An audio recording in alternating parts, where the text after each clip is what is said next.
What happens when a split-second decision to protect a stranger costs you the carefully controlled life you've built? For Lisa Hobbs, a 25-year-old single mother who'd mastered the art of being invisible, Tuesday morning was about routine. Jamie to kindergarten, coffee at the corner cafe, another shift surviving on tips and determination. But survival takes on new meaning when you watch a man in a black leather jacket fight off an ambush with the precision of someone who lives in violence.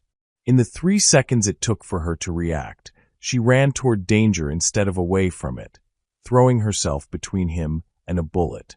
She saved his life and lost consciousness in his arms. When she woke, everything had changed. She wasn't in a hospital.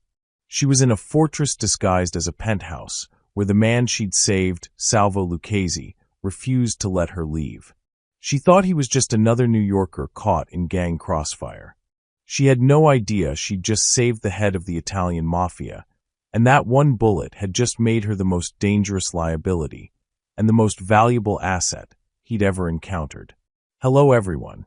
Before we start, make sure to like and subscribe to the channel, like the video and share with loved ones, and tell me in the comments where you're watching from and what time it is there. That way, YouTube will keep showing you stories just like this one. Now let's begin. The weight of being invisible was something Lisa Hobbs wore like a second skin. In her tiny apartment in Washington Heights, wedged between a bodega and a nail salon, she'd perfected the art of going unnoticed. It was a survival skill learned the hard way, from a marriage that had taught her that being seen meant being hurt, and from a past she'd worked hard to erase. That past had a shape. A night 6 years ago when she'd been working under a borrowed identity, serving drinks and trying to disappear. A stranger had sat at her table, bruised knuckles and sad eyes, and for reasons she still didn't understand, she'd let him see her. She'd never made that mistake again. That Tuesday, bitter wind cut through the streets of Hell's Kitchen as Lisa ducked into a cafe after dropping Jamie at school. Her fingers were numb, her coat too thin for late November, but the coffee was cheap and the corner table gave her 20 minutes to breathe before the morning rush at the diner. It was barely 8 a.m. The sky was the color of concrete. She scrolled through her phone, mentally calculating if she could pick up an extra shift this weekend, when the sound of shattering glass made her look up. Not glass. Gunfire. The sharp crack of it was unmistakable. She'd heard it before in her old neighborhood, but never this close, never this sustained. The cafe erupted in chaos.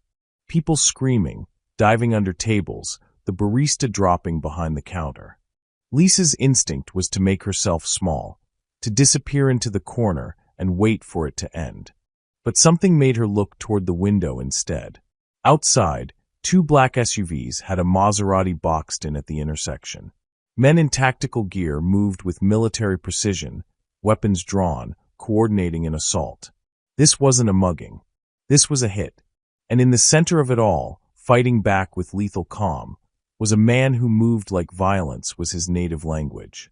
He was tall, dressed entirely in black leather, his movements economical and brutal as he returned fire from behind his car door. Even surrounded, even outgunned, there was something terrifyingly composed about him. He wasn't panicking. He was calculating. But the math wasn't in his favor.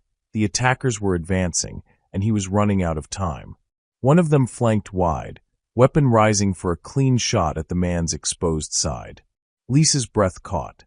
In that frozen moment, something primal overrode every survival instinct she'd honed over years of staying invisible. Maybe it was because she'd spent so long running from danger that she'd forgotten how to run towards something that mattered. Maybe it was the mother in her, incapable of watching someone die when she could act. Maybe it was something else entirely, something in the set of his shoulders that felt impossibly, devastatingly familiar. She moved without deciding to move. The cafe door slammed open, and she was running, her voice tearing from her throat. Move. She covered the distance in seconds, 15 feet that felt like a mile. The man's head whipped toward her, his face a study in shock and fury. His eyes were dark, burning with something between warning and recognition. She didn't stop. She hit him with everything she had, her shoulder driving into his chest, using surprise and momentum to knock him backward. They crashed to the wet pavement together, her body covering his. For one impossible second, she registered the solid wall of muscle beneath her, the scent of leather and gunpowder and something warmer, sandalwood, expensive and out of place. Then pain detonated in her side, a searing agony that stole her breath and her vision. The bullet that had been meant for him had found her instead. Her knees buckled. Strong arms caught her before she hit the ground, rolling them both behind the Maserati's cover. A voice, thick with an Italian accent and something raw she couldn't name, growled against her ear. "What the hell were you thinking, Piccola? Stay with me. Don't close your eyes." But darkness was already dragging her under, and her last thought before the world went black was that she recognized that voice, recognized those arms, and somehow, impossibly, she'd just saved the one man she'd spent 6 years trying to forget. Pain was the first thing Lisa registered. A deep, throbbing ache in her side that pulsed with every breath. Then came the softness beneath her, too soft, too expensive. Not the threadbare sheets of her apartment. Not the scratchy hospital linens she'd expected. Her eyes fluttered open to a ceiling that didn't belong in her world. Crown molding. A crystal chandelier that caught the light and scattered it across white walls like fractured stars. For a disoriented moment, she thought she was dreaming. Then she tried to sit up, and the pain in her ribs made the reality of what had happened come flooding back. The gunfire. The man in black leather. The bullet. Easy. The voice came from somewhere to her left, low and textured with an accent that turned the single word into something almost gentle. "You'll tear the stitches." She turned her head too fast, and the room tilted. He was sitting in a chair beside the bed, forearms resting on his knees, watching her with those impossibly dark eyes. In the soft light filtering through heavy drapes, she could see him clearly for the first time. Sharp features that could have been carved from marble. A jaw shadowed with stubble. A small scar cutting through his left eyebrow. He'd changed from the leather jacket into a black dress shirt, sleeves rolled to his elbows, revealing forearms marked with old scars and what looked like the edge of a tattoo. He looked dangerous even sitting still. "Where am I?" Her voice came out hoarse, barely above a whisper. Her throat felt like sandpaper. He reached for something on the nightstand, a glass of water. "My home. You're safe here." Safe. The word came out sharper than she intended. She tried to sit up again, and this time he moved, one hand hovering near her shoulder as if to steady her without actually touching. "I need to leave. I need to call. Your son is fine." He said it quietly, but the words hit her like a physical blow. Her blood turned to ice. "How do you know about Jamie?" The panic in her voice was naked, raw. "How do you know his name?" "Lisa." He said her name like he'd said it 1,000 times before, and something about the familiarity of it made her skin prickle. "I had someone check on him. He's at school. Your neighbor, Mrs. Chun, picked him up yesterday when you didn't show. She thinks you had a family emergency upstate." She stared at him, her mind racing. "Yesterday? How long have I been here?" 2 days. He leaned back slightly, giving her space but not leaving. "You lost a lot of blood. My doctor stabilized you here rather than risk a hospital." "Your doctor?" Her hands were shaking. She pressed them against the silk sheets beneath her, trying to ground herself. "I need to go. Jamie needs. Your son needs his mother alive." His voice hardened just slightly, enough to make her stop mid-sentence. "The men who attacked us are still looking for anyone who witnessed what happened. Going back to your apartment right now would put you both in danger." The weight of his words settled over her like a shroud. She looked around the room properly for the first time. It wasn't just expensive, it was obscenely so. White marble floors veined with gold. Floor-to-ceiling windows draped in heavy velvet the color of blood. A door to her left stood slightly ajar, revealing what looked like a massive bathroom. Everything was clean, pristine, untouched by the kind of life she knew. "Who are you?" she asked, even though part of her already suspected the answer wouldn't be simple. "Salvo Lucchesi." He said it like she should recognize the name. When her expression remained blank, Something that might have been relief flickered across his face. "And you saved my life, Lisa Hobbs." The way he said her full name sent a chill down her spine. "You know who I am. Your ID was in your purse. My men retrieved it from the cafe." He gestured vaguely toward a dresser across the room. "Your phone, your keys, your wallet. Everything you had is there. But I need you to understand, you can't contact anyone. Not yet. You can't keep me here." She tried to inject strength into her voice, but it came out thin, desperate.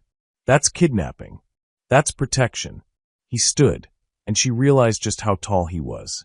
Even from the bed, she had to crane her neck to meet his eyes. "The people who tried to kill me saw you. They'll assume I took you. If you go back to your life, they'll use you to get to me. I don't even know you." But even as she said it, doubt crept in. There was something about him, the way he moved, the cadence of his voice, that tugged at a memory she couldn't quite reach. "No," he agreed, his gaze holding hers. "You don't. But you threw yourself in front of a bullet for me anyway." "Why?" She didn't have an answer. Not one that made sense. "I don't know." He studied her for a long moment, and she had the unsettling feeling he could see past every wall she'd built, straight through to the truth she kept buried. Finally, he moved toward the windows and pulled back one of the drapes. Sunlight poured in, harsh and brilliant, and beyond the glass was New York City spread out like a glittering kingdom. They were high up, at least 30 floors, with a view that stretched from the Hudson River to the east side. The city she'd always lived in looked different from up here. Untouchable, beautiful in a way that felt cruel. "This is my prison?" she asked, hating how small her voice sounded. "This is your sanctuary." He didn't turn around. "Until it's safe for you to leave." She wanted to argue, to fight, to demand he let her go. But the pain in her side and the exhaustion pulling at her bones made it hard to think clearly. And underneath the fear and anger, there was something else, a traitorous flutter of curiosity about this man who spoke her name like a secret and looked at her like she was a puzzle he was trying to solve. "How long?" she finally asked. "As long as it takes." He turned back to face her, and in the sunlight, she could see the weight he carried behind those dark eyes. Exhaustion. Guilt. Something that looked almost like grief. "I didn't ask you to save me, Lisa. But now that you have, I'm going to make sure you survive it."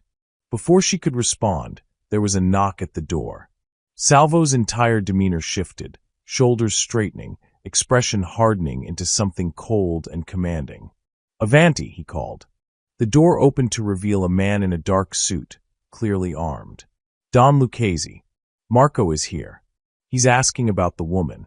Don Lucchese. The title settled over the room like frost. Whatever Lisa had suspected about who this man was, hearing it confirmed made her stomach drop. Salvo's jaw tightened. "Tell him I'll be down shortly." The man nodded and disappeared, closing the door behind him. When Salvo looked back at Lisa, his expression had softened slightly, but the danger underneath remained. "Rest. I'll have food sent up." "Wait." The word escaped before she could stop it. "Who's Marco?" Something flickered across his face. Too quick to read, but it left shadows in its wake. "My brother. He'll want to know why I'm protecting a stranger." He moved toward the door, and she noticed for the first time how he favored his left side slightly. He'd been hurt too, she realized. Not as badly as her, but hurt nonetheless. Salvo. His name felt strange on her tongue, intimate in a way she didn't understand. He paused, hand on the doorframe, looking back at her. "Thank you. For checking on Jamie." For a moment, something raw and unguarded crossed his face. Then it was gone, replaced by that controlled mask. "Get some rest, Lisa. You're going to need your strength." He left, and she was alone in the gilded cage, surrounded by silk and marble and the glittering view of a city she could see but no longer touch. On the dresser, exactly where he'd indicated, was her purse. And on his desk near the window, she noticed for the first time a framed photograph. Two men younger, smiling in a way that suggested the photo was old. One was unmistakably Salvo.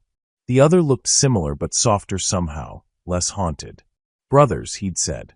Lisa pressed her hand against her wounded side, and tried not to think about how her entire life had shattered in the span of 3 seconds, or how the man who'd caught her when she fell somehow felt like both her captor and her savior.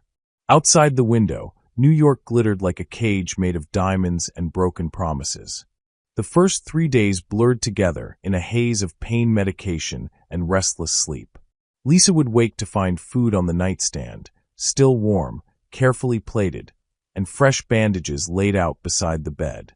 She never saw who brought them. The penthouse existed in a strange kind of silence, broken only by the muffled sounds of the city far below and occasional footsteps in the hallway outside her door. On the 4th morning, she woke to find Salvo sitting in the chair again, a medical kit open on the table beside him. "The bandage needs changing," he said without preamble. "My doctor left instructions." Lisa pulled the silk duvet higher, suddenly aware she was wearing a nightgown she didn't recognize. Soft cotton modest, nothing like the oversized t-shirts she usually slept in. "Where are my clothes?" "Being cleaned." They were covered in blood. He stood, picking up the kit. "I can call for someone else if you prefer, but my people talk. The fewer who know you're here, the safer you are."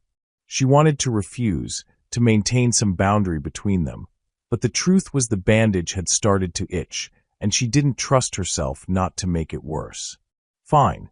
He moved to the edge of the bed, his movements careful and deliberate. "This will hurt. Try not to move." His hands were surprisingly gentle as he peeled back the old dressing, his fingers warm against her skin. Lisa focused on the chandelier above, counting the crystals, anything to distract from the intimacy of the moment. She could smell his cologne, that same sandalwood and something darker, like leather and rain. "You're healing well," he said quietly, cleaning the wound with antiseptic. "No signs of infection. Where did you learn to do this?" The question slipped out before she could stop it. "My father believed men in our line of work should be self-sufficient." He applied a fresh bandage with practiced efficiency. "Hospitals ask questions. Questions create problems. Our line of work." The phrase hung in the air between them, heavy with implication. "What line of work is that exactly?" she asked, watching his face. "You said security, but that's not the whole truth, is it?" His hands paused for just a fraction of a second. "I protect people. Interests. Sometimes those interests require discretion." That's a very careful way of not answering my question. Something that might have been a smile tugged at the corner of his mouth. "You're observant. I'm trapped in a stranger's penthouse with a bullet wound. Observant is the least I can be." He finished securing the bandage and sat back, his dark eyes studying her face. "You're not a prisoner, Lisa. You're a guest who can't leave yet. There's a difference." "Is there?" She met his gaze directly, refusing to look away first. "Because from where I'm sitting, it feels exactly the same." For a moment, something flickered in his expression, regret, maybe, or frustration. Then he stood, collecting the medical supplies. "I'll have dinner sent up. Is there anything you need?" "Books. A television. My son. My life. My freedom." The words came out sharper than she intended, edged with the panic that had been building since she woke in this gilded prison. "Soon," he said, and the gentleness in his voice somehow made it worse. "I promise you, Lisa. Soon." He left before she could respond, and she was alone again with her thoughts and the city glittering outside like a world she used to belong to. That evening, restless and aching from days in bed, Lisa managed to stand. The pain in her side flared, but didn't overwhelm her. She made her way to the door, half expecting it to be locked. It wasn't. The hallway beyond was empty, all polished marble and expensive art, lit by sconces that cast warm shadows on the walls. She moved slowly, one hand pressed against her wound, exploring her cage. The penthouse was massive, rooms upon rooms of carefully curated wealth. A library with floor-to-ceiling bookshelves. A dining room with a table that could seat 20. Everything pristine and cold, like a museum no one actually lived in. Voices drifted from somewhere below, men speaking in low, urgent tones. Lisa followed the sound to a grand staircase and descended carefully, staying close to the wall. At the bottom, She could see into what looked like a study. Salvo stood behind a massive desk, his back to her, speaking with two men in dark suits. "Don Lucchese, the Rossi family is asking questions," one of them said, his Italian accent thick. "They want to know about the woman. If she saw something." "She saw nothing that concerns them." Salvo's voice was different now, harder, colder, carrying an authority that made the air feel heavy. "And she's under my protection. Anyone who touches her answers to me personally. Make sure that message is clear. Don Lucchese." There it was again, that title that transformed him from the man who gently changed her bandages into something else entirely. "And the shipment?" the second man asked. "Do we move forward?" "Not until we identify who leaked our location. Someone in my organization sold me out to the Falcons. Until I know who, we assume everyone is compromised." Lisa's breath caught. The Falcons. Even she'd heard whispers of that name, one of the old Italian crime families that still held power in New York's underworld. And Salvo was talking about shipments, about protection, about his organization. The pieces clicked into place with sickening clarity. This wasn't a businessman who dabbled in gray areas. This was something else entirely. Something dangerous and criminal and completely beyond her understanding. She backed away slowly, her heart hammering, but her foot caught on the edge of a rug. The sound was small, barely audible, but in the silence of the penthouse it might as well have been a gunshot. The conversation stopped. Footsteps approached. Salvo appeared in the doorway, his expression unreadable. Behind him, she could see his men watching with cold, assessing eyes. "You should be resting." She couldn't say the word, couldn't make it real. "Don Lucchese. They called you Don." He dismissed his men with a subtle gesture, and they disappeared like shadows. When he looked back at her, there was something resigned in his expression, like he'd known this moment was coming and had been dreading it. "Yes, you're Mafia." Her voice was barely a whisper. "You're not in security. You're not protecting interests. You're a criminal?" He finished for her, something bitter in his tone. "Yes, Lisa. I'm exactly what you're thinking. The Lucchese family has controlled the port operations in this city for 3 generations. I'm the head of that family. That's who you saved." The room tilted. She gripped the doorframe for support, her wound throbbing in time with her racing heart. "I need to leave. Right now. I need to get Jamie, Anne." "And go where?" He moved toward her, not threatening but inexorable. "The moment you walk out that door, you become a target. The Falcons, the Rossis, every family that wants to hurt me will come for you. And they won't be gentle when they do. Then call the police. I'll tell them everything. They can protect." "The police?" A harsh laugh escaped him. "Lisa, half the police in this city are on someone's payroll. You think calling them will keep you safe? It'll just tell my enemies exactly where to find you." Tears burned in her eyes, but she refused to let them fall. "You can't keep me here. I have a son. He needs me. And he'll have you." Salvo's voice softened, and he stopped a few feet away, giving her space. "I swear to you, on everything I am, you will see your son again. But not yet. Not until I can guarantee your safety." "Why?" The question came out broken. "Why do you even care? I'm nobody. Just some waitress who made a stupid decision." Something complicated crossed his face. Too many emotions to parse. "You saved my life.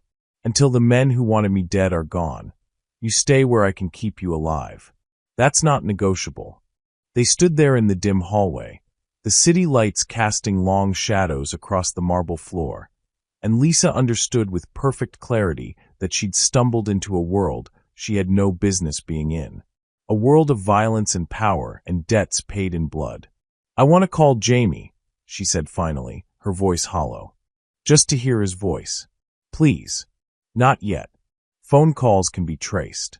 He looked genuinely sorry, which somehow made it worse. "But I'll have someone send you a video. Mrs. Chun takes him to the park every afternoon. You'll see he's safe." It wasn't enough. It would never be enough. But it was all she had. "Get some rest," Salvo said quietly. "You're still recovering."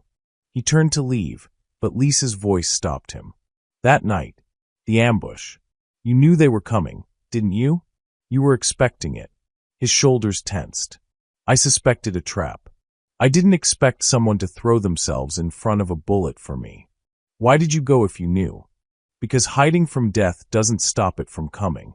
He looked back at her, and in his eyes she saw something ancient and weary. It just means you die afraid. He walked away, leaving her alone in the hallway, and Lisa made her way back to the bedroom on shaking legs. She crawled under the silk sheets and stared at the ceiling, her mind replaying everything she'd heard. Don Lucchese, Mafia boss, the kind of man her mother had warned her about, the kind who destroyed everything they touched. She closed her eyes, exhausted, and sleep pulled her under like a dark current. In her dreams, she was back on the street, the gunfire echoing around her.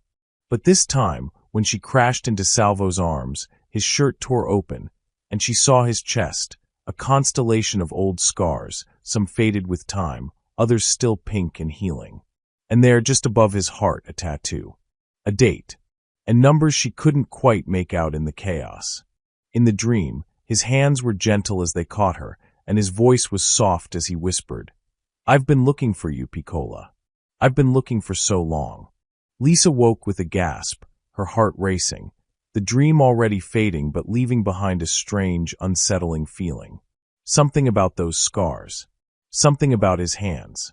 Something about the way he'd looked at her when she'd first woken up. Not like a stranger, but like someone he'd been searching for. She pressed her hand against her wound and stared out at the city, and somewhere deep in her chest, recognition whispered like a ghost she wasn't ready to face.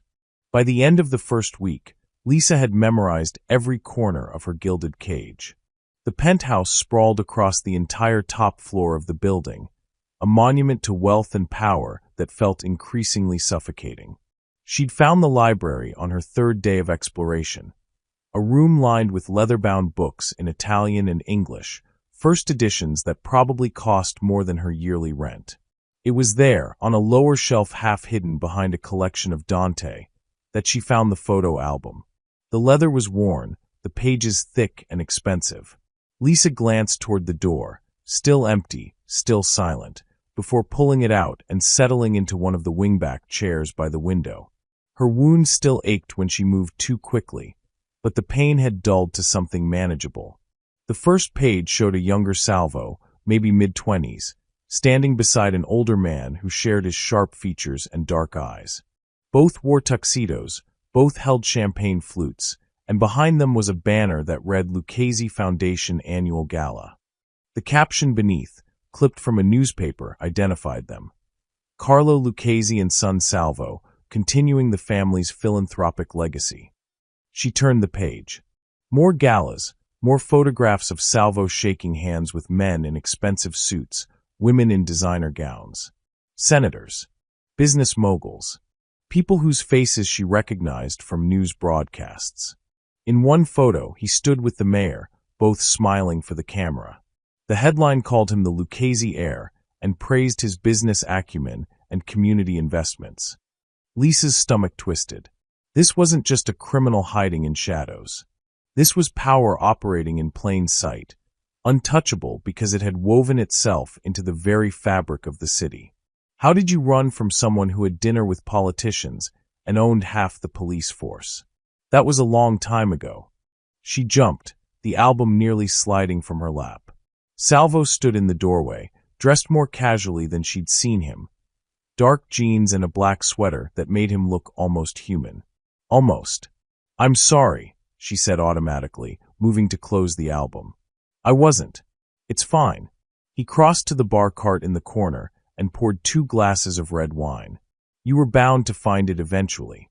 The penthouse isn't exactly designed for secrets." He offered her a glass. She hesitated, then took it. The wine was rich and complex, probably worth more than her grocery budget for a month. "Your father?" she asked, gesturing to the first photograph. "Yes. He died 5 years ago. Heart attack." Salvo settled into the chair opposite hers, his movements fluid despite his size. "He built the legitimate side of our business, real estate, shipping contracts, charity foundations. All the things that let people like us operate without scrutiny. People like us, Lisa repeated quietly. You say it so casually. Would you prefer I lie about what I am? There was no challenge in his voice, just honest curiosity. Pretend I'm something clean and respectable? I'd prefer to understand how someone who eats dinner with senators ends up in a shootout on a Tuesday morning. A ghost of a smile touched his lips. The world isn't as separate as people want to believe. The men in those photographs? Some of them know exactly what the Lucchese family does. Others prefer not to ask questions as long as the donations keep coming. He sipped his wine. Power doesn't care about morality, Lisa. It only cares about results. She looked back at the album, at the younger version of him smiling beside people who should have been his enemies. You look different in these. Lighter somehow. I was. My father was still alive. My brother hadn't. He stopped abruptly, something dark crossing his expression. Things were different then. Lisa thought of the photograph on his desk, the one of him and Marco. You mentioned your brother. Marco, are you too close? We're blood. He said it like that explained everything and nothing. Family is complicated in our world.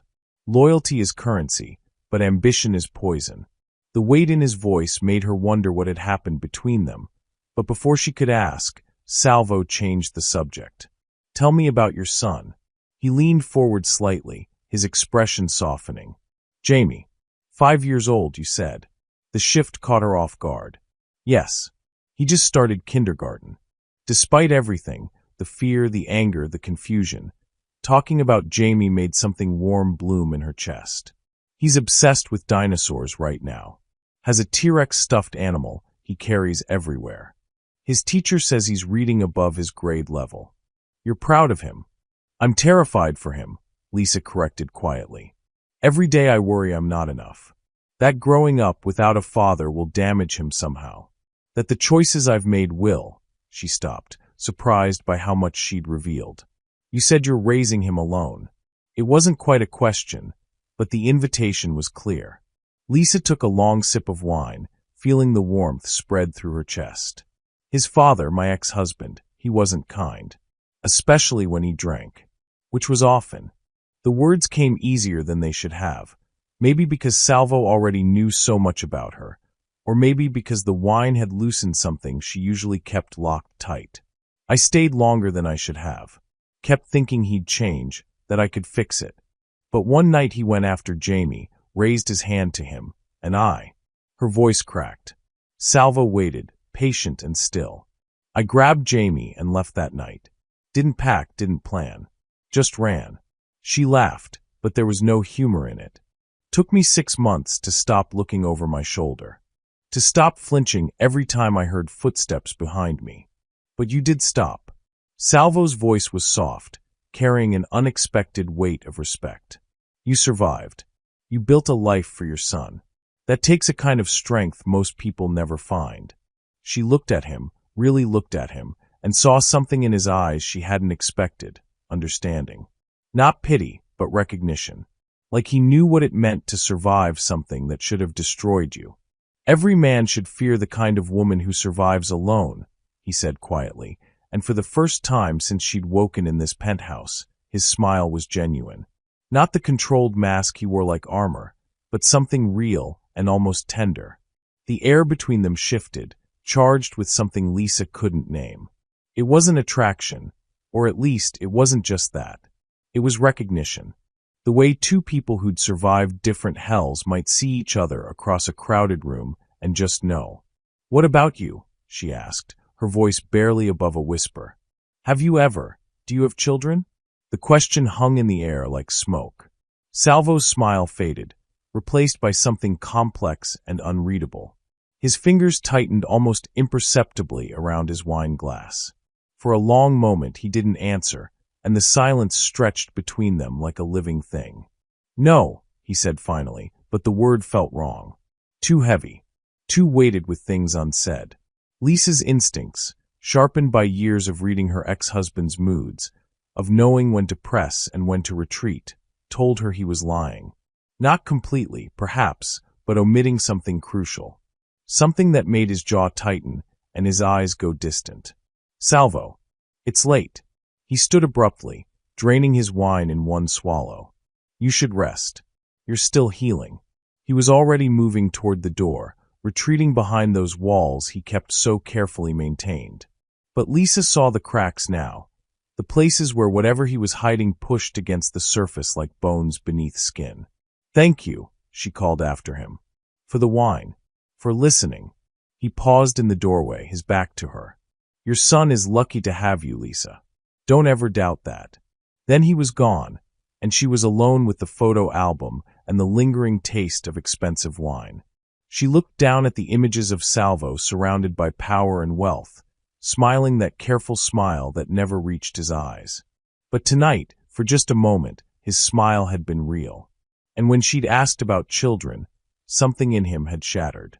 Lisa closed the album and pressed her hand against her healing wound. The dream from the night before whispered at the edges of her memory. Salvo's chest, those scars, his voice saying, I've been looking for you. And now this strange, loaded silence when she'd asked about children. Pieces of a puzzle she didn't know she was solving shifted in her mind, not quite connecting, but close enough to make her heart race. Outside, the city glittered in the darkness, and somewhere in that vast expanse of light and shadow was Jamie, sleeping safe in Mrs. Chen's apartment, dreaming of dinosaurs and not knowing his mother was trapped in a penthouse with a man who looked at her like she was both a stranger and someone he'd been searching for his entire life. Lisa returned the album to its shelf and made her way back to her room, but sleep wouldn't come. She lay in the silk sheets, staring at the ceiling, and couldn't shake the feeling that Salvo Lucchese was hiding something that had everything to do with her. Something that, when it finally came to light, would change everything. Lisa waited until the penthouse fell into its deepest silence. Past midnight, when even the city's constant hum seemed to soften, when the footsteps of Salvo's guards grew less frequent in the hallways outside her door. She'd been planning this for 2 days, watching patterns, noting routines, waiting for her moment. She needed a phone. Not to call the police. Salvo had been right about that. They wouldn't help her. But Mrs. Chen deserved to hear her voice, to know she was alive. And Jamie. God, Jamie must be so scared, so confused. 2 weeks of mommy's away was a lifetime in 5-year-old terms. The wound in her side protested as she slipped from bed, still tender but healing. She'd stopped taking the pain medication 2 days ago, needing her mind sharp and clear. The hallway beyond her room was dark except for the ambient glow from the city lights filtering through the massive windows. Salvo's study was on the opposite end of the penthouse. She'd seen him disappear into it several times, always closing the door behind him. If there was a phone she could use without it being immediately traced, it would be there. Lisa moved like a ghost through the darkness, her bare feet silent on the cold marble. Her heart hammered so loud she was certain someone would hear it, but the penthouse remained still. Past the library where they'd shared wine and half-truths. Past the dining room with its absurdly long table. Past rooms she'd never even entered. The study door was closed but not locked. The hinges whispered as she pushed it open. Moonlight spilled through floor-to-ceiling windows, illuminating a space that was somehow both opulent and austere. A massive desk dominated the room, all dark wood and clean lines. Bookshelves lined 2 walls. A bar cart sat in one corner. And there, on a side table, a phone. Lisa crossed to it quickly, her fingers already reaching. But something on the desk caught her eye.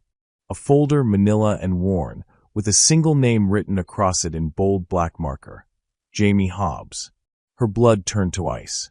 Her hands were shaking as she picked it up, her mind racing through possibilities, each worse than the last. Why did Salvo have a file on her son? What did he know? What was he planning? Inside, she found photographs, recent ones. Jamie at the park, laughing on the swings. Jamie walking to school, his little hand in Mrs. Chen's. Jamie through the window of their apartment, playing with his toy dinosaurs. Someone had been watching him, documenting his life. Rage and terror warred in her chest. But beneath the photographs was something else. An envelope, sealed and official-looking, with a laboratory logo stamped in the corner. Lisa's fingers trembled as she tore it open. The header read DNA Paternity Analysis, Confidential. Her eyes scanned the page, clinical language, and percentages that didn't make sense at first. Sample A, Jamie Hobbs minor. Sample B, Salvo Lucchese. And there, in bold print at the bottom, probability of paternity, 99.9% conclusion.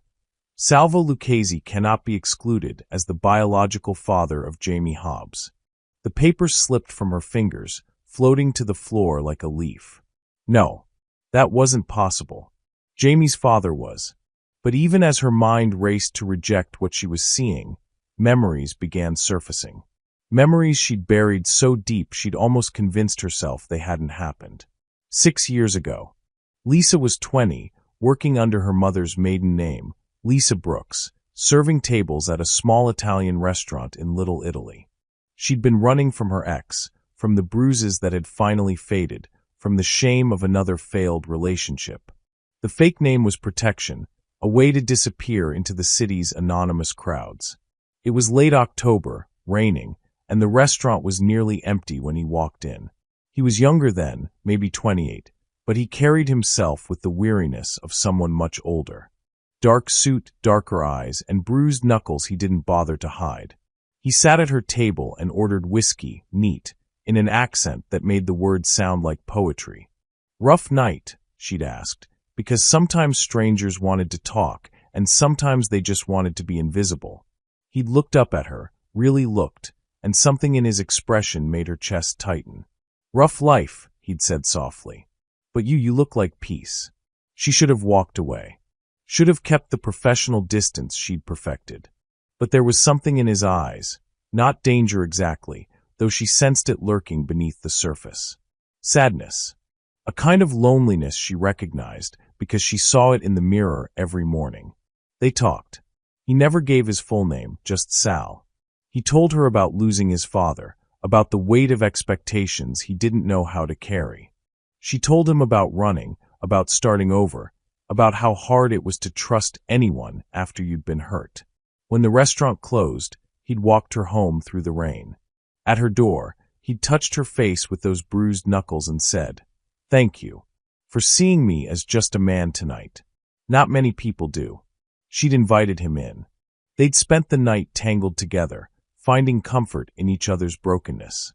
It wasn't love, it was two people drowning who'd found each other long enough to remember how to breathe. In the morning, he was gone. No note, no number, no last name. Just the memory of gentle hands and sad eyes, and the way he'd whispered Italian words she didn't understand against her skin. 6 weeks later, she discovered she was pregnant. She'd tried to find him. Went back to the restaurant, asked around, but Sal was a ghost. And eventually, she'd stopped looking. Built a life for herself and the son who had his father's dark eyes and quiet intensity.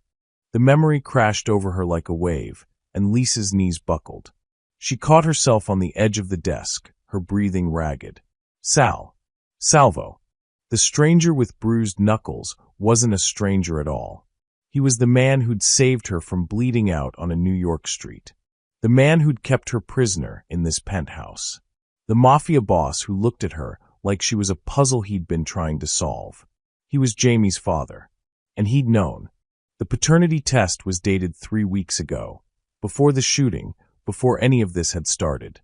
He'd found her, tested Jamie somehow, discovered the truth about the child she'd raised alone for 5 years. Everything clicked into place with sickening clarity. The way he'd looked at her when she first woke up, recognition and guilt and something desperate. The way he'd asked about Jamie with that strange intensity. The way his voice had caught when he said your son is lucky to have you. He hadn't been protecting a random woman who'd saved his life. He'd been protecting the mother of his child. "Oh God," Lisa whispered, her hand pressed against her mouth.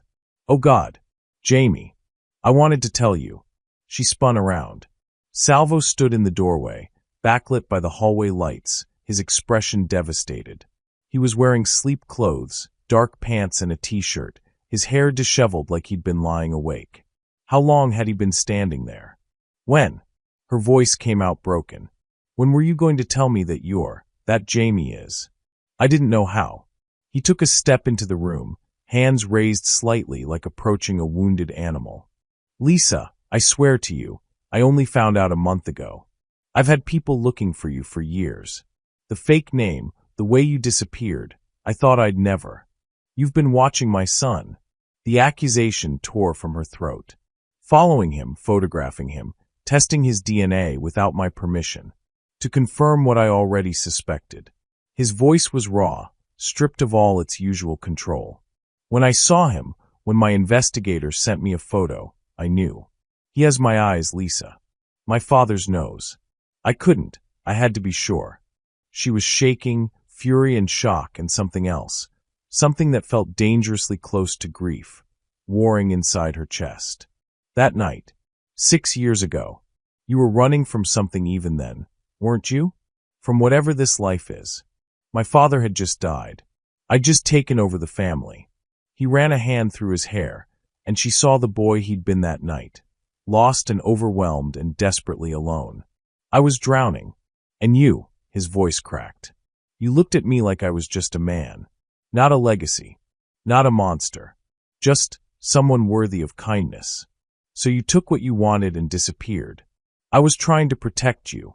The words exploded from him, passionate and pained.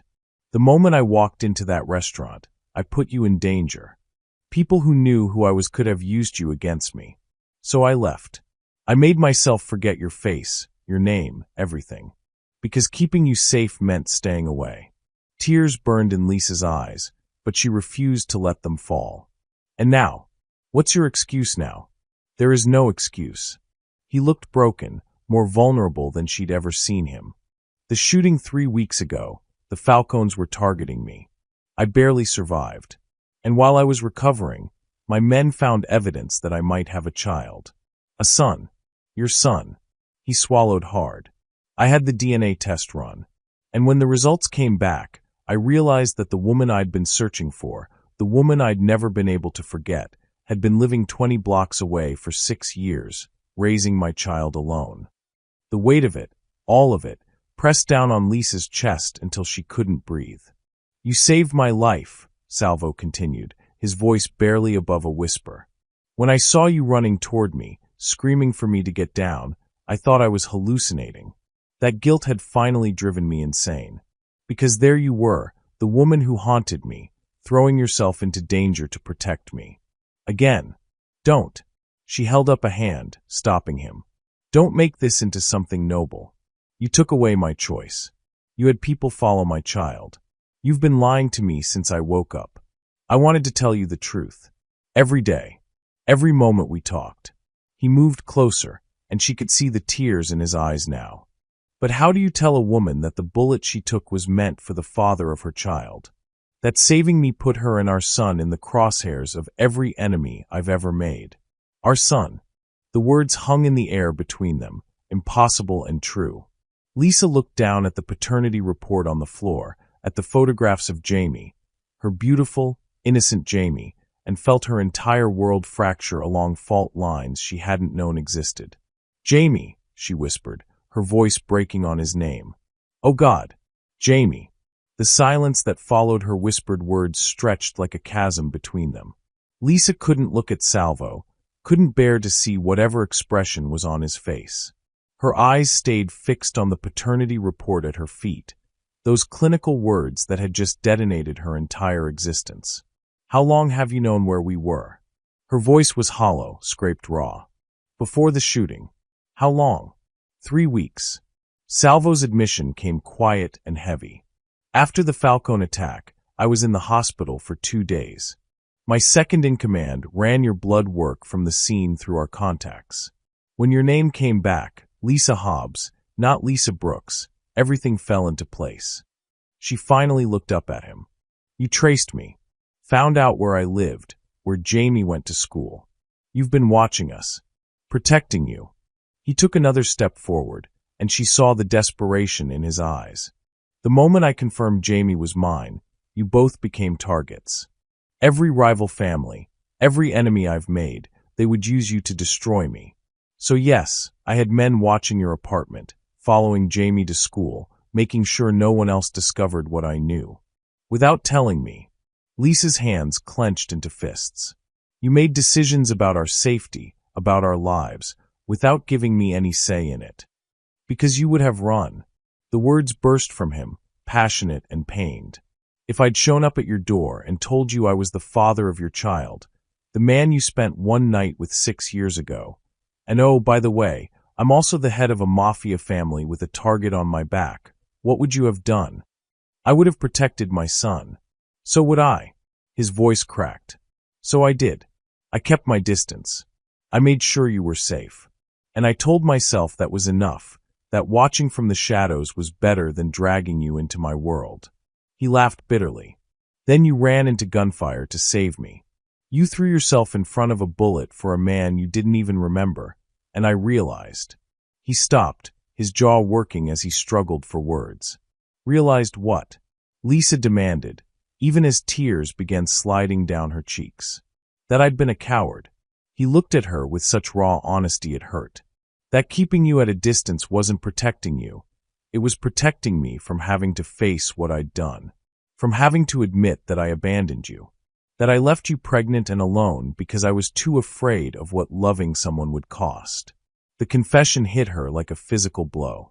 You didn't know I was pregnant. I should have stayed long enough to find out. His voice dropped to barely a whisper. I should have been brave enough to choose you over the fear. Instead, I convinced myself that one night didn't matter, that you'd forget me as easily as I was trying to forget you.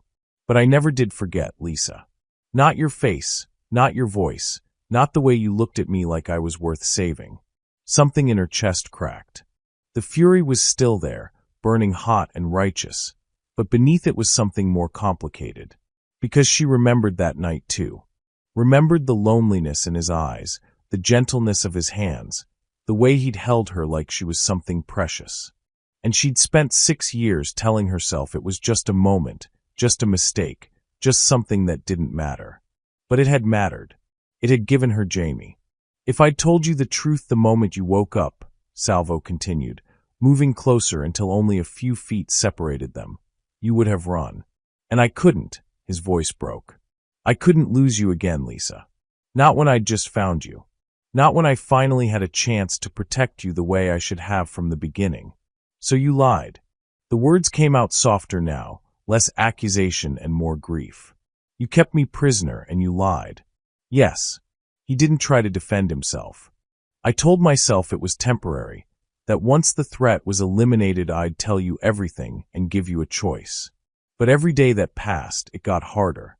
Because you started to trust me. You told me about your past, about surviving your ex-husband, about building a life for Jamie. And he reached out slowly, telegraphing the movement, and when Lisa didn't pull away, his hand cupped her cheek. His thumb brushed away a tear, the gesture so achingly gentle it made her heart stutter. I fell in love with who you'd become, he whispered. The woman you built yourself into after I left. Strong and fierce and so goddamn brave it terrifies me. And I knew that when you learned the truth, you'd look at me exactly the way you're looking at me now, like I'm the monster you should have run from in the first place. Lisa's breath caught. She should pull away, should maintain the anger that was her armor against the impossible tenderness trying to bloom between them. But his hand was warm against her face, and his eyes held so much regret and longing that she couldn't move.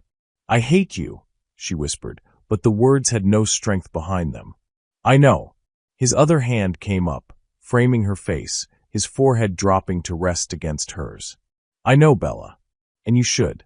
God knows you should. They stood there in the moonlight, two people who'd found each other twice.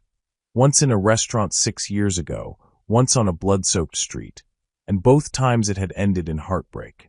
Lisa could feel her resolve crumbling, could feel the traitorous pull toward this man who was both stranger and father of her child, both captor and protector.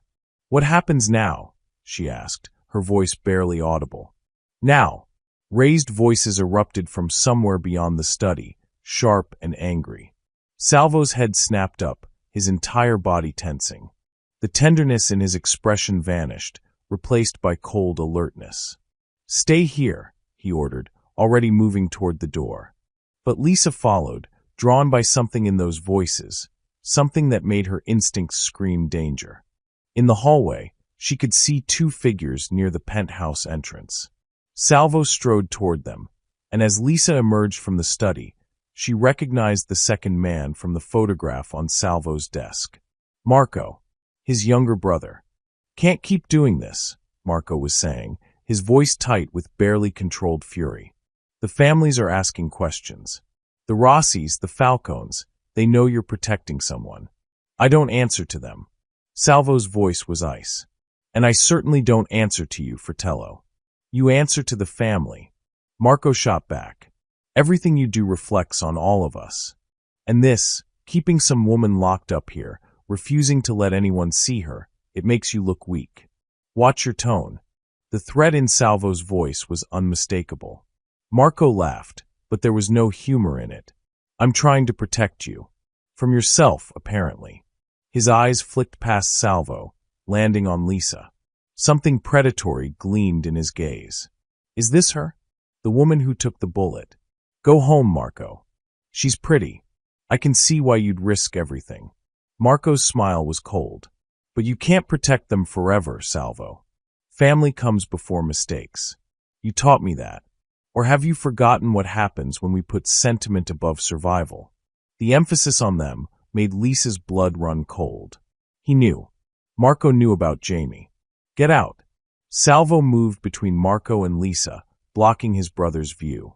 Now, for a moment, Lisa thought Marco might push back, might escalate the confrontation into violence. But instead, he raised his hands in mock surrender, that unsettling smile still playing at his lips. "Of course, Fratello. Whatever you say." He backed toward the elevator, his eyes never leaving Salvo's face.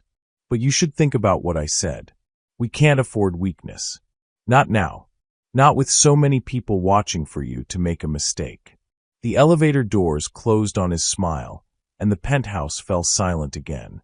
Salvo stood rigid, his shoulders tight with tension. When he finally turned back to Lisa, she saw something in his expression that terrified her: fear. "Pack a bag," he said quietly. "We're leaving." "What? Why?" He moved toward her quickly, his hands gripping her shoulders. "Marco knows about Jamie. I don't know how, but he knows.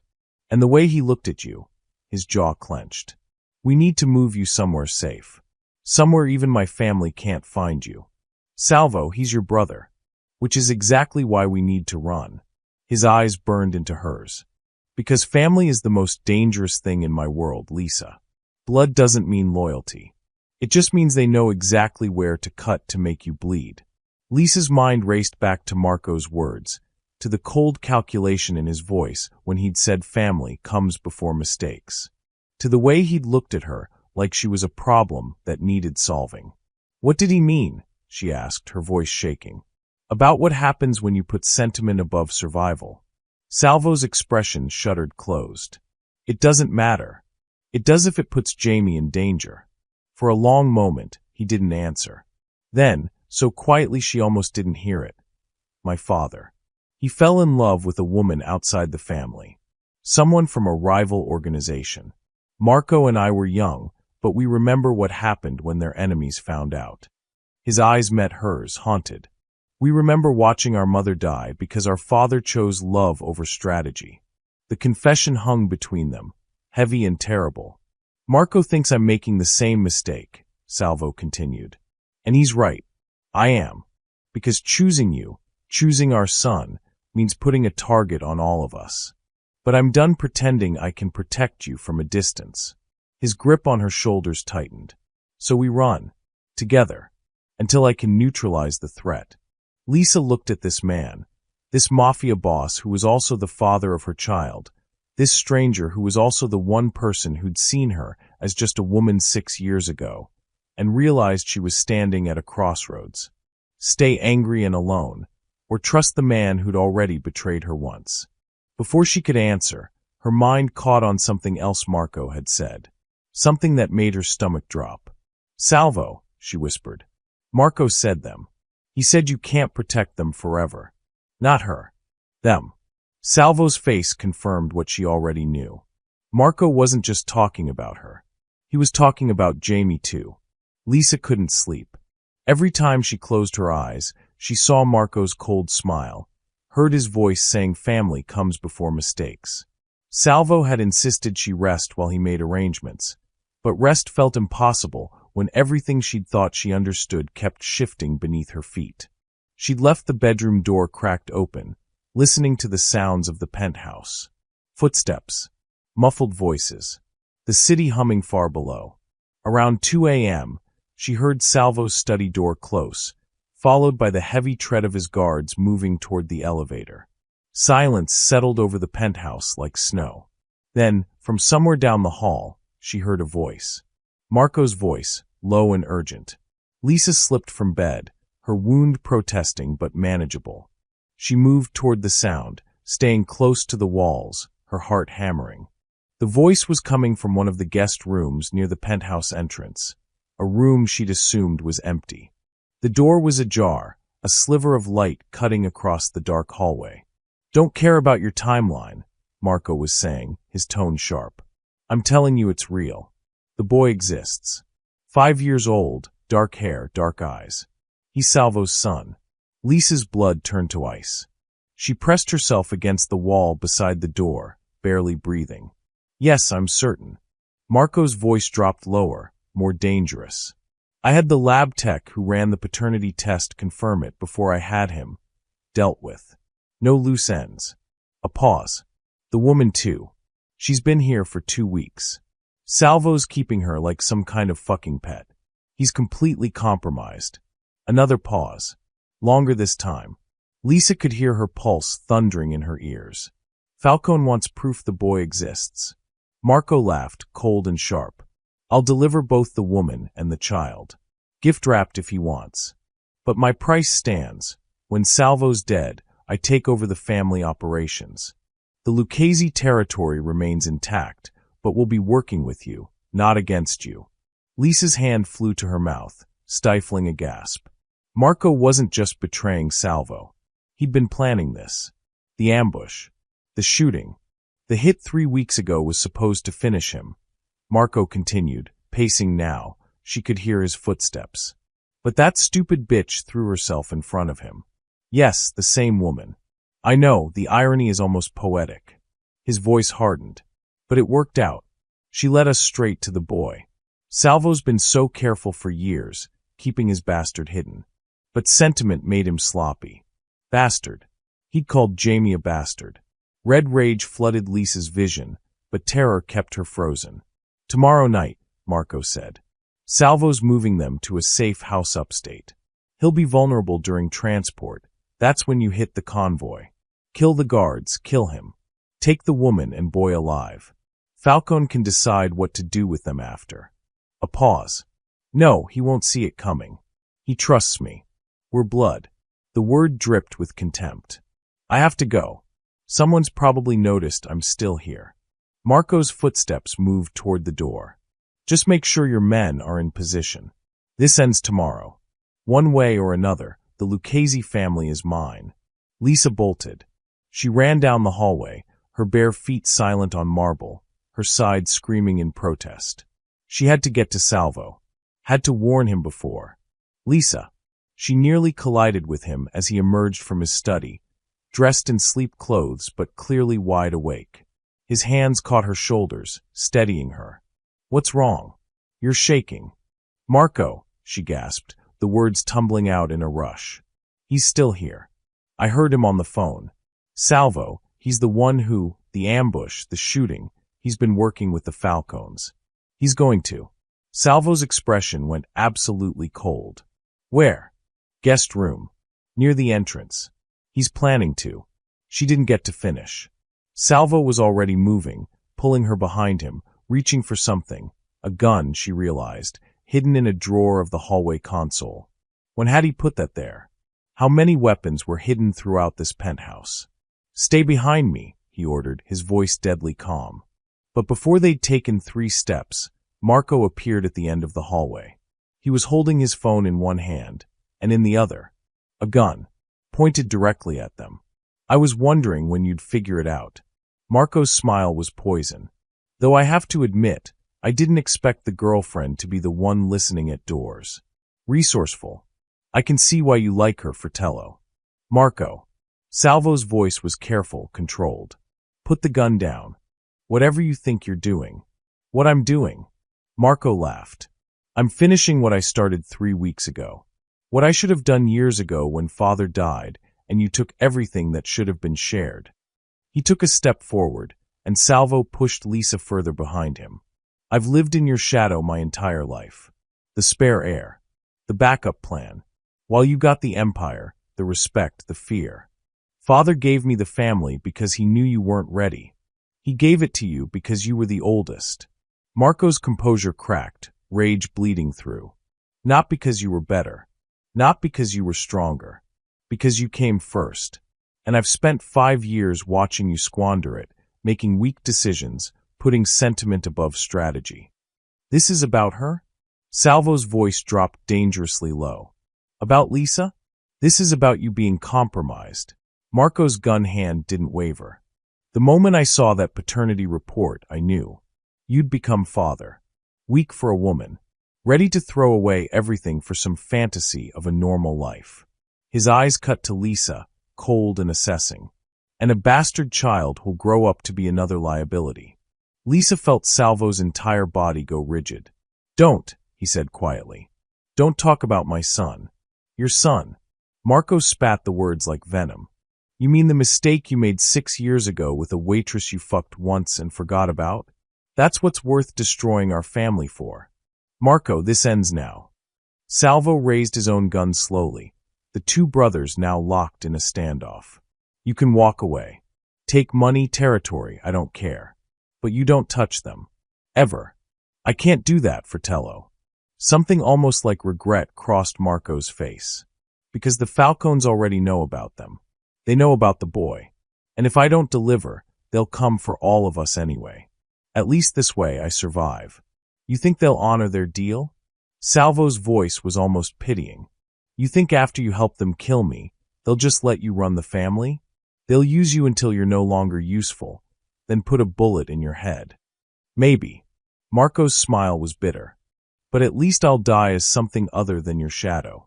Everything happened at once. Marco's gun swung toward Lisa. Salvo lunged forward with a roar. Lisa's body moved on instinct, not away from the danger, but toward Salvo, throwing herself between them just as Marco fired. The bullet meant for Salvo's chest grazed her arm instead, a line of fire that tore through skin and muscle. She screamed, stumbling.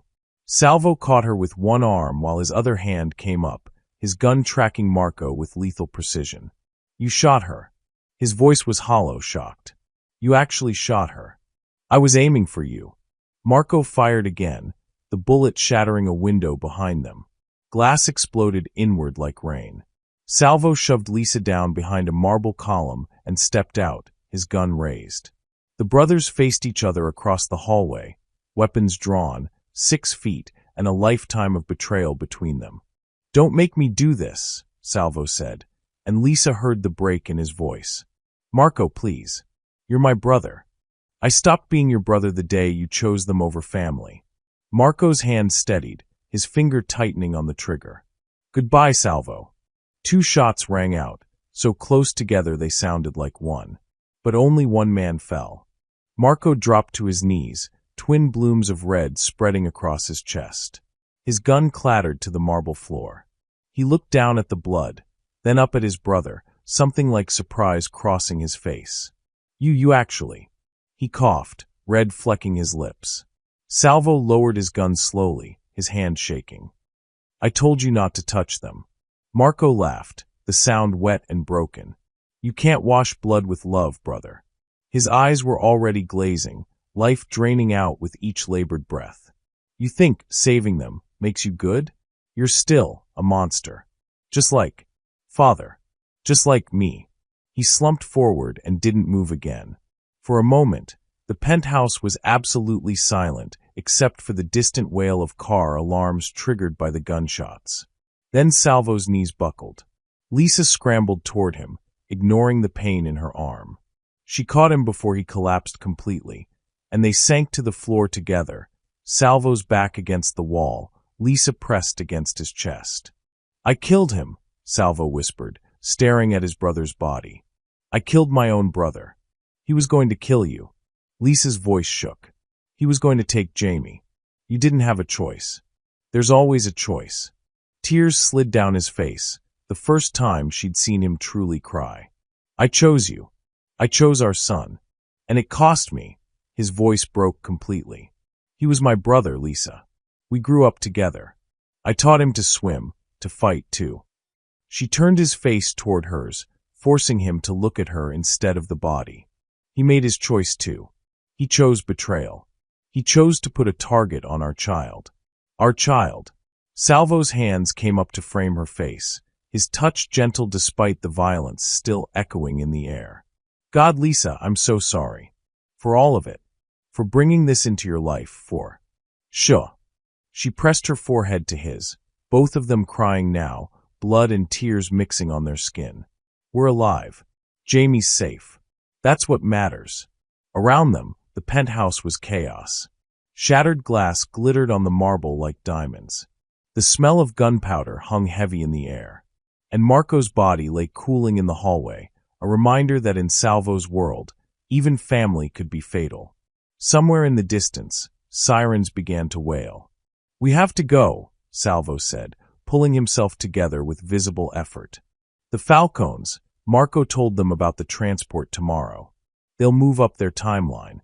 Then we move first." Lisa stood, pulling him with her, ignoring the blood running down her arm. "You said you had a safe house. We go there. Now. And we get Jamie." Salvo looked at her, this woman who'd saved him twice, who'd taken bullets meant for him, who'd just watched him kill his own brother and didn't flinch, and something in his expression shifted. Not love, not yet, but recognition. The kind that came from surviving hell together and choosing to keep fighting anyway. "Together," he said, squeezing her hand. "Together," she agreed. They left Marco where he'd fallen, a ghost of betrayal in a penthouse full of broken promises, and ran toward whatever future they could still salvage from the blood.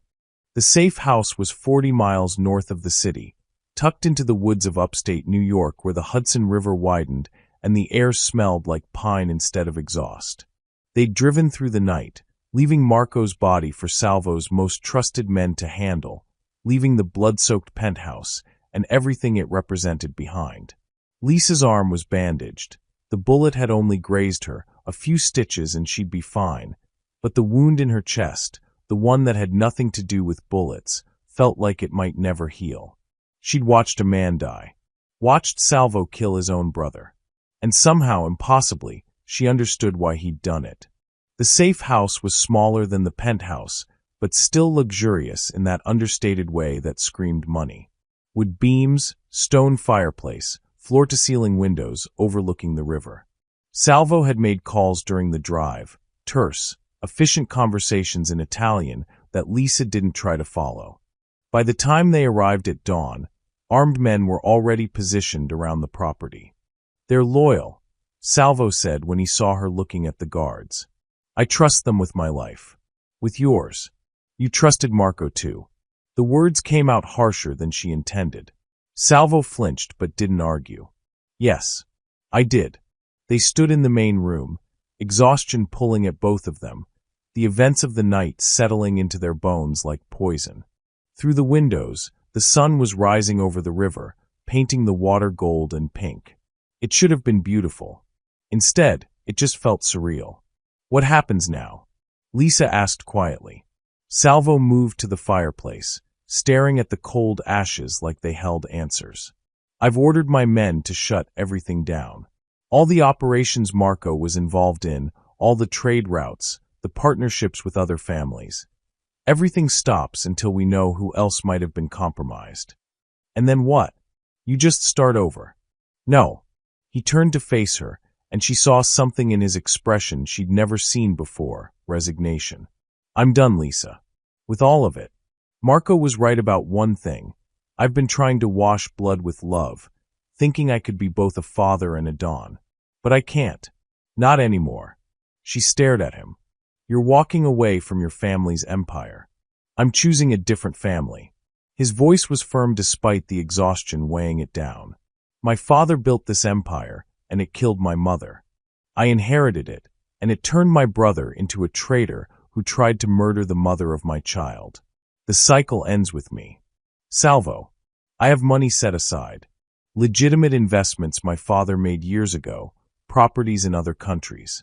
Enough to disappear, to build a life somewhere else. He moved toward her slowly, giving her time to retreat if she wanted. She didn't. You and Jamie can have this house. New identities, new life. I'll make sure the families know you're under protection, that touching you means war. You'll be safe. It took her a moment to understand what he was saying. You're leaving. I have to. His voice cracked. As long as I'm in your life, you're in danger. Jamie's in danger. The best thing I can do for both of you is disappear. Lisa felt something fierce, an unexpected rise in her chest. That's the same excuse you used 6 years ago. It was true then. It's true now. No. She moved closer, closing the distance between them. 6 years ago, you were scared. You were young and overwhelmed, and you ran because that's what you knew how to do. But now, she pressed her hand against his chest, feeling his heart hammering beneath her palm. Now you're running again, and you're calling it protection. What else would you call it? His hands came up to cover hers. Everything I touch, I destroy. You've seen that. You watched me kill my own brother. To protect us. Her voice was fierce. You didn't want to pull that trigger, Salvo. I saw your face. You gave him every chance to walk away, and he refused. That's not destruction. That's survival. Lisa, Jamie deserves to know his father. The words burst from her, surprising them both. Not some distant protector watching from the shadows, not a ghost sending money and making sure we're safe. His actual father. The man who's flawed and dangerous and trying desperately to be better. Salvo's eyes were bright with unshed tears. I don't know how to be a father. Neither did I when Jamie was born. She squeezed his hand. But I figured it out. We'll figure it out together. The families can go to hell. Lisa laughed, the sound slightly hysterical. I've been shot twice in 3 weeks. I've been kidnapped, lied to, and I watched a man die in front of me. If I can survive all that, I can survive some mafia politics. For a long moment, Salvo just stared at her like she was speaking a language he didn't understand. Then, slowly, something like hope flickered across his face. You're not leaving? He asked, his voice barely above a whisper. I'm leaving the city. I'm leaving that life. But, she took a breath, making a choice that terrified and exhilarated her in equal measure. If you want to come with us, if you want to be part of Jamie's life, really part of it, then yes, come with us. Lisa, you don't have to. I know I don't have to. She cut him off. I'm not doing this out of obligation or fear, or because I owe you something. I'm doing it because, her voice caught, because Jamie deserves a father. And maybe, just maybe, you deserve a second chance too. The tears finally spilled over, tracking down his cheeks. He pulled her into his arms, careful of her bandaged wound, and pressed his face into her hair. I don't deserve you, he whispered against her skin. Either of you. Probably not. She held him tight. But you're going to try anyway. They stood there as the sun climbed higher, two broken people trying to build something whole from the shattered pieces of their lives. Mrs. Chen brought Jamie 3 hours later. Lisa watched from the window as the car pulled up, her heart in her throat. She hadn't seen her son in 2.5 weeks, the longest they'd ever been apart. When he climbed out of the car, clutching his T-Rex stuffed animal, she had to press her hand to her mouth to keep from sobbing. He looked smaller than she remembered, more fragile, until he saw her and his entire face lit up. Mommy! She met him at the door, dropping to her knees and catching him as he ran into her arms. He smelled like the detergent Mrs. Chen used, and the apple juice he'd probably had in the car, and underneath it all, like her son. Her Jamie. I missed you so much, she whispered into his hair, holding him so tight he squirmed. Mommy, you're squishing me. But he was laughing, his little arms wrapped around her neck. I'm sorry, baby. I'm so sorry I was gone. She pulled back, looking at his face, memorizing every detail. Did Mrs. Chin take good care of you? Yeah, but she doesn't make pancakes the right way. They're too fluffy.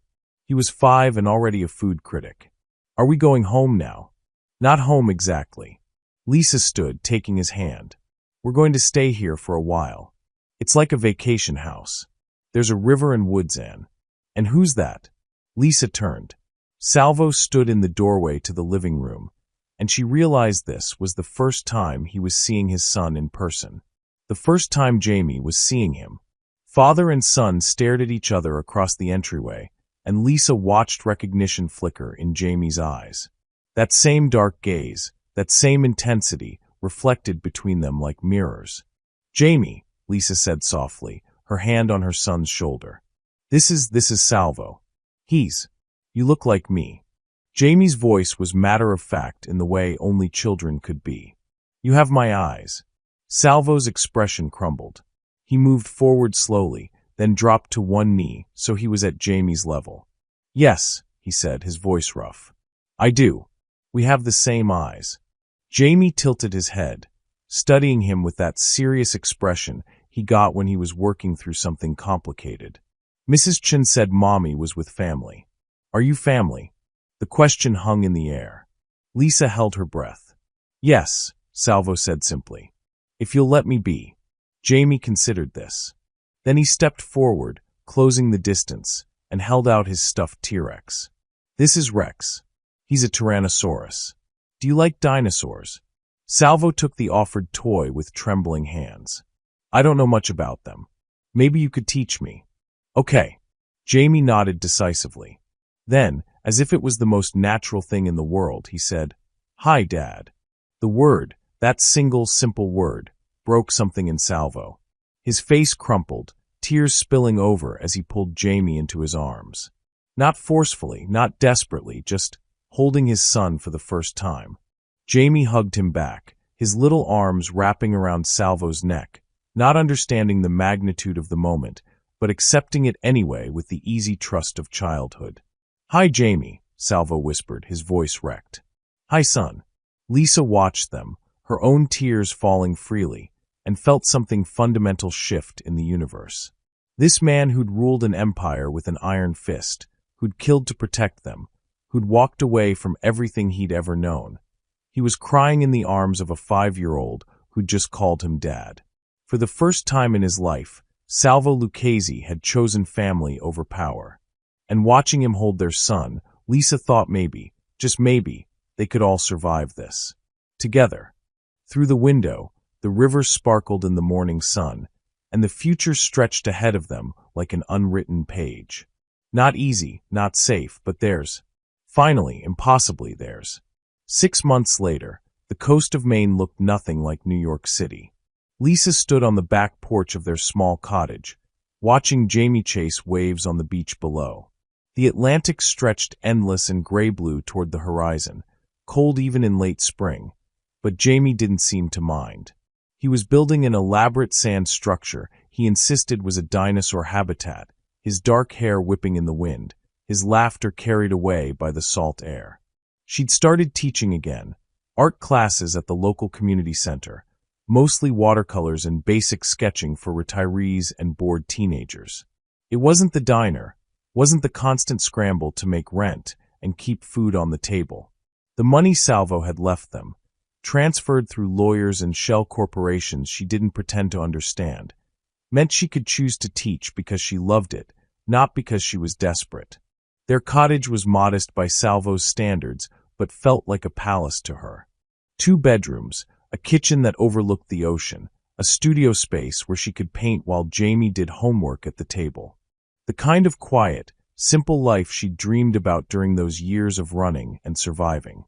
And yet, she'd catch herself scanning the beach for familiar faces, looking for black cars in the small town's grocery store parking lot, waking in the night with the certainty that someone was watching the house, only to find nothing but darkness and the sound of waves. Mommy, look. Jamie waved from the beach, pointing at his sand creation. I made a nest for the pterodactyls. It's beautiful, baby, she called back, wrapping her cardigan tighter against the wind. He beamed and went back to his work, completely absorbed. He'd adjusted better than she'd expected. The nightmares about Mommy being gone had faded after the first month. He'd made friends at his new school.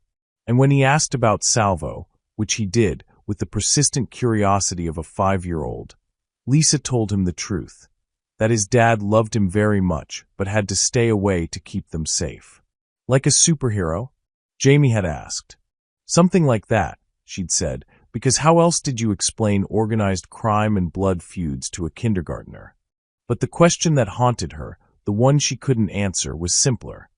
Where was Salvo now? They'd spent 3 weeks together at the safe house upstate. 3 weeks of Salvo learning how to be a father, reading bedtime stories with an Italian accent that made Jamie giggle, teaching him to skip stones on the river, sitting through endless explanations about different types of dinosaurs with the patience of a saint.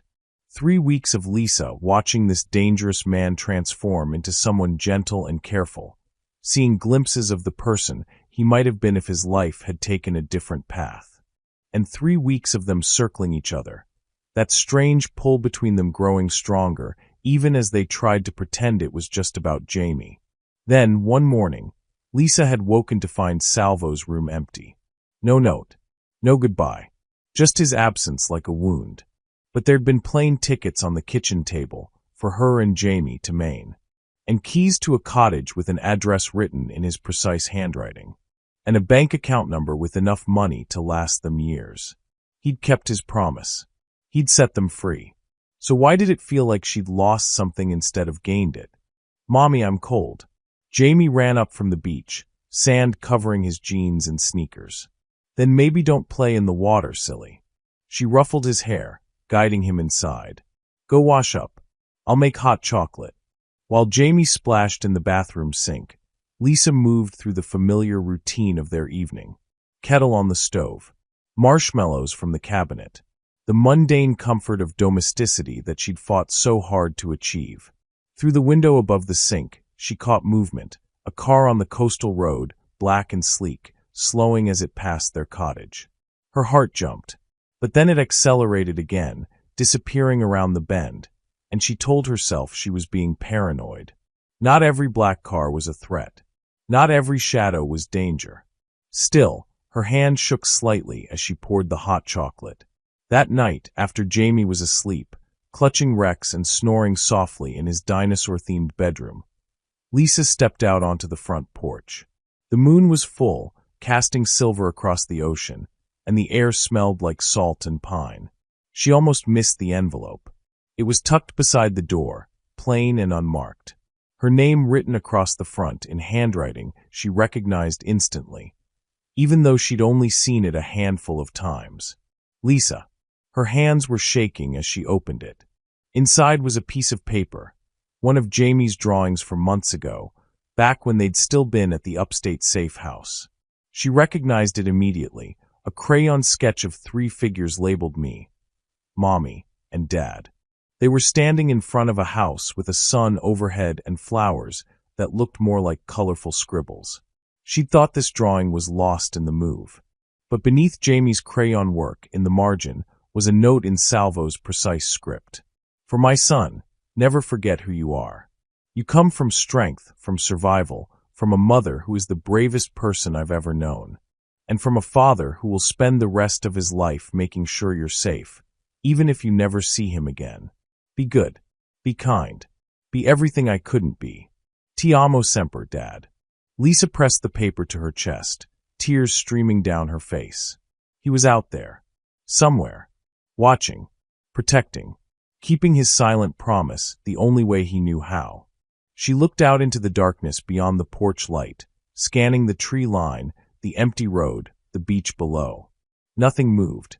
But she felt it, that familiar presence that had haunted her for months. I know you're there, she whispered to the darkness. For a moment, nothing. Then, so briefly she might have imagined it, a shadow shifted near the tree line. A figure, tall and broad-shouldered, standing just at the edge of visibility. Watching. Always watching. Lisa raised her hand in a small wave. The figure didn't wave back.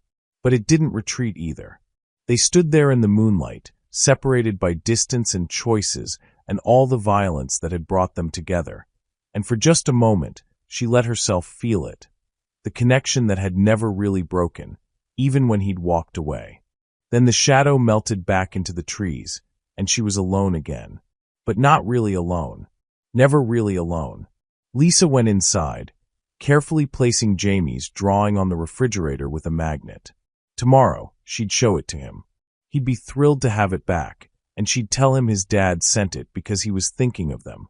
She walked through the cottage, checking locks out of habit, pausing at Jamie's door to watch him sleep. He had Salvo's eyes, his intensity, but he also had her resilience, her capacity for joy despite everything. He was the best of both of them. This child they'd made in a single night 6 years ago when two broken people had found comfort in each other. In the darkness of her own bedroom, Lisa lay down and stared at the ceiling, listening to the waves. "He's not gone," she whispered to the empty room. "He's just keeping his promise," from the shadows. And somehow, that was enough. Knowing Salvo was out there, watching over them, choosing their safety over his own need to be close. It wasn't the ending she might have chosen 6 months ago, when they'd stood in the safe house and she'd offered him a chance to be part of their lives. But maybe it was the ending they needed. The one that kept Jamie safe, that let him grow up without the weight of his father's world pressing down on him. The one that let Lisa build the quiet life she'd always wanted, while knowing that if danger ever came close, Salvo would be there. She thought about that day 3 weeks ago, the Tuesday that had changed everything. Running across the street into gunfire, taking a bullet for a stranger, waking up in a gilded cage.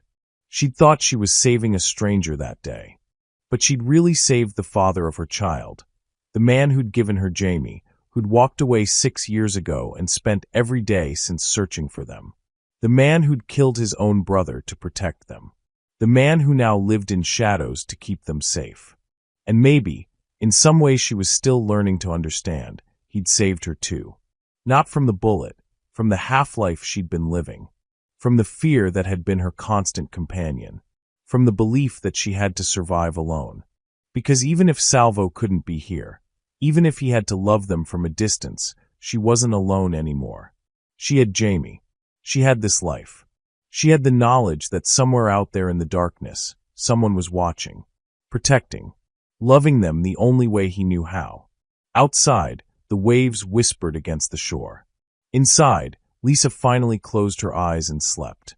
And in the tree line beyond the cottage, a shadow watched until dawn, then disappeared like smoke, leaving only footprints in the sand that the tide would wash away by morning.